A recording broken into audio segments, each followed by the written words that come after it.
Hi guys. In this video, I am going to show you how to add border in Word. It's very simple and quite easy, so let's get started.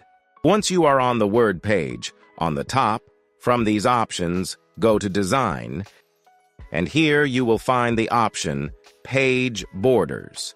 Just click on it. And here on the left side, you will find the options to set your borders like box, shadow, 3D, and you can also customize border according to your needs. Like if you want to add border just on the top and bottom of page, or if you want to add just left or right of the page. From these lines, select any one that you like the most. Like I am selecting this one. You can also change the color of your border line, select any color from these.